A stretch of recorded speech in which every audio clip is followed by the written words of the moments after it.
សប្តាហ៍ទី1ដើមខែមីនា សមត្ថកិច្ចនគរបាលជាតិបង្ក្រាបក្មេងទំនើងជាង70នាក់ចាប់បញ្ជូនទៅតុលាការក្នុងរយៈពេល1សប្តាហ៍ចាប់ពីថ្ងៃទី1រហូតដល់ថ្ងៃទី7ខែមីនាឆ្នាំ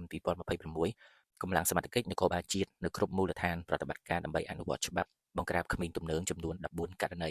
គាត់បានខ្លួនជនបង្កសរុបចំនួន77នាក់កសាងសំណុំរឿងបញ្ជូនទៅតុលាការយោងទៅតាមរបាយការណ៍ក្រសួងមហាផ្ទៃនៃប្រតិបត្តិការបង្ក្រាបក្មេងទំនើងក្នុងសប្តាហ៍កន្លងមករួមមានរាជធានីភ្នំពេញនិងតាមបណ្ដាខេត្តដូចជាខេត្តកំពតខេត្តកំពង់ធំខេត្តព្រះវិហារខេត្តក្រចេះខេត្តត្បូងថ្មនិងខេត្តស្វាយរៀងគណៈក្មេងទំនើងដែលរត់គេចខ្លួនផ្សេងទៀតសមត្ថកិច្ចកំពុងសហការស្រាវជ្រាវក្របួនយកមកកសាងសំណុំរឿងដើម្បីបញ្ជូនទៅស្ថាប័នតុលាការ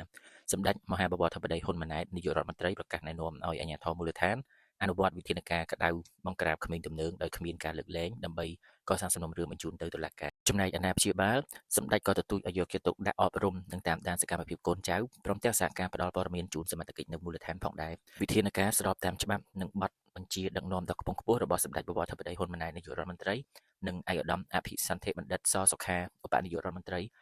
ក្រសួងមហាផ្ទៃណែនាំឲ្យរដ្ឋបាលថ្នាក់ក្រោមជាតិត្រូវកំណត់យកការដោះស្រាយបញ្ហាក្មេងទំនើងជាវិញ្ញាសាអាទិភាពនៅក្នុងការអនុវត្តគោលនយោបាយភូមិឃុំសង្កាត់មានសុវត្ថិភាពគណៈកម្លាំងនគរបាលជាតិហើយត្រូវបង្កើតសកម្មភាពល្បាតទៅតាមដាននិងបង្ក្រាបក្មេងទំនើងឲ្យបានលឿនបំផុតសូមរំលឹកផងដែរថាកាលពីខែកុម្ភៈឆ្នាំ